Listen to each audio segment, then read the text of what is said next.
We're keeping a close eye on the Democratic Republic of Congo, where the country's president, Joseph Kabila, will not seek re-election in December. This is truly a monumental move because it could signal a peaceful transition of power in the DRC for the first time ever.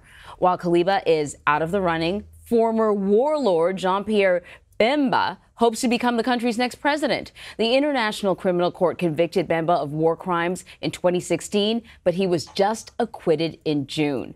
So for more on this, we want to bring in CBS News foreign correspondent Debora Patta. She's following the latest from our London bureau. This is really fascinating, but also really concerning, Deborah. Let's start with Joseph Kabila and why he's choosing not to seek re-election.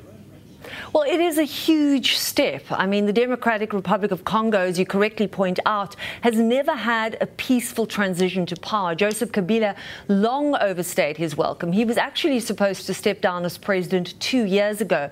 But we understand that the Trump administration was prepared to tighten financial sanctions against Kabila and his associates if he did not agree to relinquish power. And some of those had already been put in place. So whether willingly or not, the Constitution has been respected and the potential for a proper election has now opened up. But what then are the alternatives? Kabila has endorsed his ally, Emmanuel Shadary, a former interior minister and vice president, but he's been associated with repressive police violence and has already been sanctioned by Europe for severe human rights violations. Then another candidate, which you spoke about, is, of course, former warlord Jean-Pierre Bemba, who is also highly controversial. He was found guilty of war crimes by the International Criminal Court, the ICC, here in Europe, in the Dutch city of The Hague.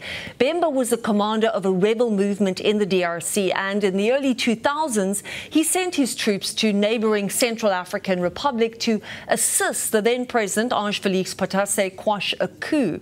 The troops under Bemba, however, waged a very brutal campaign against the civilian population of rape and of murder, and that's what he was sentenced to 18 years for. It's the first time a senior commander has been held responsible for the actions of his troops, but this conviction was overturned 2 months ago on the same grounds, that it was legally impossible to assign blame to Bemba for the actions of his troops. And now he's returned to a tumultuous welcome in the DRC, where he will run for president. I find that stunning. One would think that, if the ICC accuses you of war crimes, takes you to trial, and you are convicted, it's going to stick. What does this say about the ICC's ability to prosecute war crimes?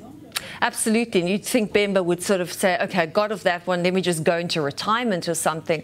I think it says not very good things. The International Criminal Court, known as the War Crimes Court, is supposed to be this imposing figure bearing down in The Hague here in Europe.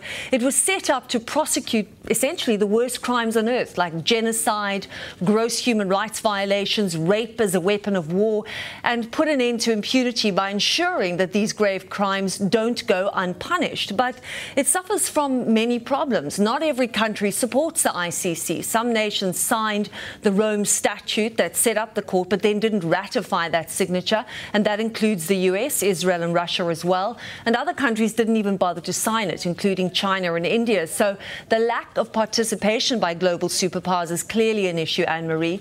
And then you have a problem of perception, whereby the court is seen as anti-Africa. Why, African nations ask, are the more than 20 defendants that have appeared in the court all African?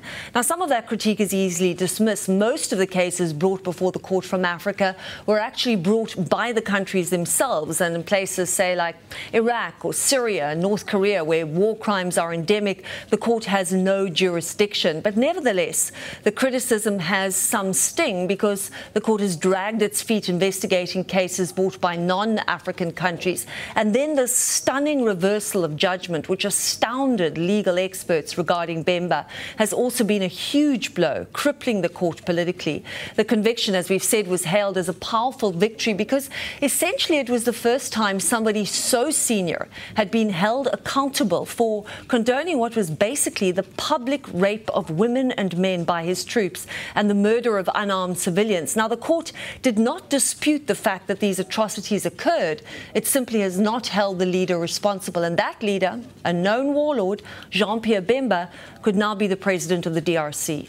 So here we have two leading candidates. Neither of them look or sound particularly promising. But what about the election itself? I mean, could it be a legitimate and fair election? And I'm curious about how the people of Congo are feeling about this.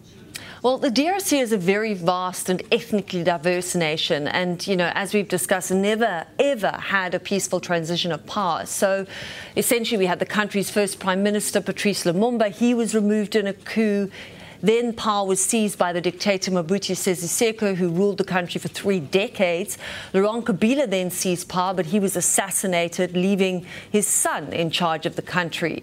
And at the same time, the DRC is this resource-rich place, but its people are amongst the world's poorest. So it's a battered nation where people are often in despair and quite desolate about its leadership, which has also been accused of terrible, terrible corruption. Already millions of Congolese have died in 2 successive wars. So this decision of Kabila to step down, it is an important one, and we have to give it that recognition. But of course, the real test will come with the election in December. And I think what people in the Democratic Republic of Congo are asking is, will it be free and fair?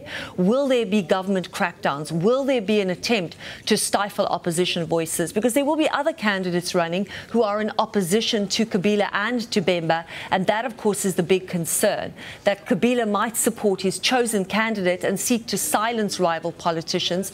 So what becomes important here is the watchful eye of the international community in helping to ensure that these elections are indeed free and fair, Anne-Marie. And, you're pointing out how the DRC certainly has a lot of challenges. It looks like another challenge is resurfacing. There's a new Ebola outbreak. What can you tell us about that? And I wish we had more good news from the DRC. And whoever is president is going to have to deal with Ebola, which just keeps on plaguing the country. This latest cluster of cases, now just imagine this, 1 week after the DRC declared an end to an outbreak on the other side of the country, then a new one comes up. So it's very worrying, not least of all because the new infections are in an active war zone. North Kivu is where the new outbreak is centered, and it essentially creates security complications that health officials did not confront in the outbreak they just defeated. So the new cases are in a city which borders Uganda. This area has been chronically plagued by fighting between government forces and armed rebel groups. Last year, 15 United Nations peacekeepers were killed in an attack on that compound there. So there is a lot of concern for the safety of health workers, and will they actually be able to reach people who are infected? The region also hosts more than 1 million people who've been displaced by conflict. So, you can imagine that these people are already on the edge, and now they have to deal with Ebola. So it is a huge challenge, but there is some good news. The most recent outbreak was ended in a couple of months with the help of the new vaccine, and this latest strain of Ebola has also been identified as Zaire Ebola, which is the strain that responds to the life-saving vaccine. And of course, you also have health workers already there because they were in place for the previous outbreak.